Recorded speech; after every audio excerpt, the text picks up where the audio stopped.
जय श्री कृष्ण सभी दर्शकों आप सभी का स्वागत है हमारे इस चैनल के और एक नई एकादशी व्रत कथा में। आज की जो एकादशी व्रत है उसका नाम है षट्टिला एकादशी। आज हम इस एकादशी व्रत के महात्म्य, विधि और कथा के बारे में विस्तार रूप से जानेंगे। आइए भगवान श्री कृष्ण की चरण वंदना के साथ इस वीडियो की तरफ आगे बढ़ते हैं। माघ मास के कृष्ण पक्ष की एकादशी को षट्टिला एकादशी के रूप में मनाया जाता है। कई जगह इसे तिलदा एका या फिर षट्टिला एकादशी के नाम से भी जाना जाता है। षट्टिला एकादशी के नाम के एक समान ही इस दिन तिल के प्रयोग का खास महत्व माना जाता है। षट्टिला एकादशी के दिन तिल का 6 तरह स्नान, वटन, आहुति, तर्पण, दान और सेवन से पापों का नाश होता है। इसी प्रकार से तिलों का प्रयोग परम फलदायी माना गया है।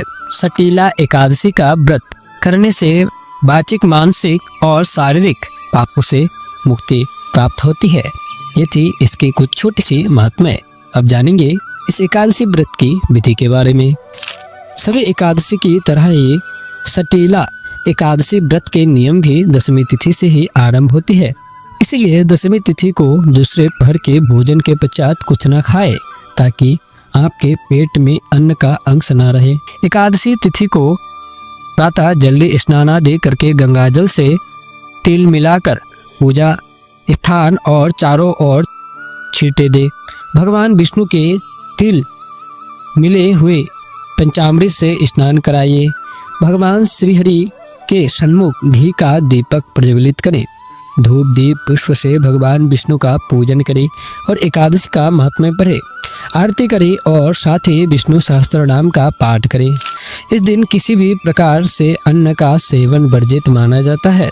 एकादशी के अगले दिन यानी द्वादशी तिथि पर सुबह जल्दी स्नान करें और भोजन बनाकर भगवान विष्णु को भोग लगाइए। उसके बाद किसी जरूरतमंद या फिर ब्राह्मण को भोजन करवाइए।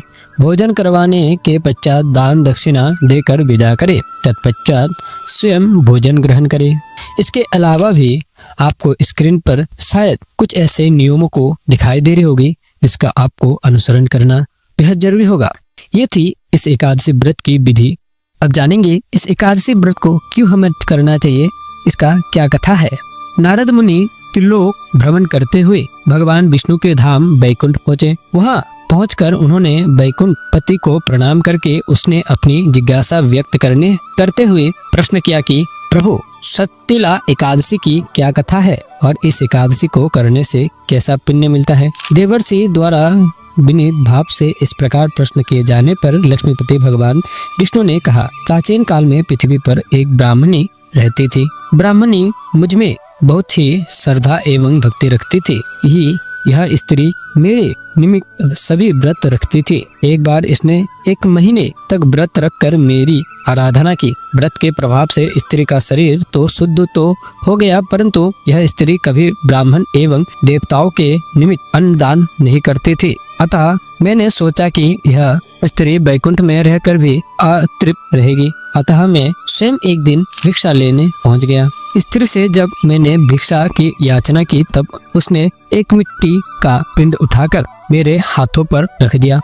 मैं वह पिंड लेकर अपने धाम लौट आया। कुछ दिनों पश्चात वह स्त्री भी देह त्याग कर मेरे लोक में आ गई। यहाँ उसे एक कुटिया और आम का पेड़ मिला। खाली कुटिया को देखकर वह स्त्री घबरा मेरे समीप आई और बोली कि मैं तो धर्मपरायण हूँ, फिर मुझे खाली कुटिया क्यों मिली है।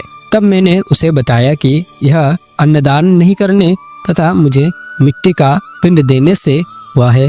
मैंने फिर उस स्त्री से बताया कि जब देव कन्याएं आपसे मिलने आई तब आप अपना द्वार तभी खोलना जब वे आपको षट्टिला एकादशी के व्रत का विधान बताए। स्त्री ने ऐसा ही किया और जिन विधियों को देव कन्या ने कहा था उस विधियों से ब्राह्मणी ने षट्टिला एकादशी का व्रत किया। व्रत के प्रभाव से उसकी कुटिया अन्न धन से भर गई। इसलिए हे नारद, इस बात को सत्य मानो कि जो व्यक्ति इस एकादशी का व्रत करता है और तिल एवं अन्नदान करता है उसे मुक्ति और वैभव की प्राप्ति होती है। षट्टिला एकादशी के दिन तिल का दान करने से सौभाग्य बढ़ता है और दरिद्रता दूर होती है। ये थी ब्राह्मणी के द्वारा 1 महीने तक व्रत करने के पश्चात पष्टतिला एकादशी का आविर्भाव होना। इस कथा को आप सभी लोग एकादशी व्रत के दिन और द्वादशी व्रत के दिन अध्ययन कर सकते हैं। ये थी आज की एकादशी व्रत की कथा। उम्मीद करता हूँ आप सभी दर्शकों को आज की है एकादशी व्रत कथा बेहद ही पसंद आई होगी। पसंद आती है तो वीडियो को लाइक करके, चैनल पर यदि नए हो तो चैनल को सब्सक्राइब करके हमारे इस परिवार का हिस्सा जरूर बनिएगा। हम मिलते हैं फिर किसी नई एकादशी व्रत कथा में। तब तक के लिए जय श्री राधे, जय श्री राम।